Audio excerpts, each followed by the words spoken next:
করতে পারেনি।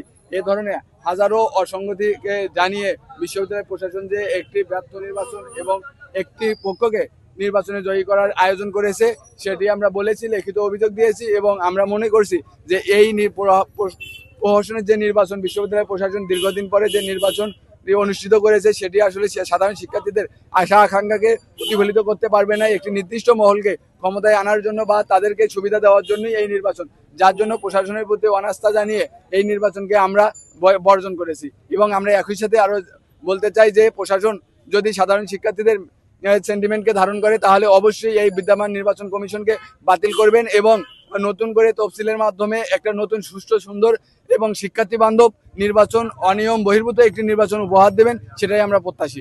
ধন্যবাদ আপনাদের। আচ্ছা, অবশ্যই আপনারা জানেন যে আমরা সকাল থেকেই মিডিয়াতে আমাদের সমস্ত কার্যক্রম ঘন্টার পর পর আমরা জানিয়ে এসেছি। আমাদের পরবর্তী কার্যক্রম অবশ্যই আপনাদেরকে আমরা ডেকে আমাদের পরবর্তী কার্যক্রমগুলো জানাবো। ধন্যবাদ আপনাদের।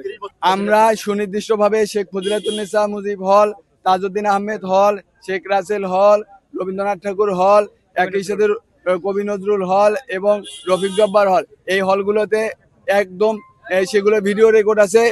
তারা যে পরিমাণ অসঙ্গতি ছিল সেটা মেনে নেওয়ার মতো নয়। আমরা মনে করছি যে এইগুলোতেই আমরা যখন ছিলাম নেতাকর্মীরা, এর অন্তরালে বাকি হলগুলোতেও এর চেয়ে বেশি ভয়াবহ অনিয়ম এবং দুর্নীতি হয়েছে, যার জন্যই আমরা এই প্রশাসন এবং এই নির্বাচন কমিশন উভয় পক্ষের উপরে অনাস্থা জ্ঞাপন করে আমরা আমাদের ইলেকশনকে বর্জন করেছে। শুধু আমরা নয়, আপনারা জানেন আমাদের সাথে আরো 8টি প্যানেলের মাঝে মোট 5টি প্যানেল তারা নির্বাচনকে বর্জন করেছে, বয়কট করেছে।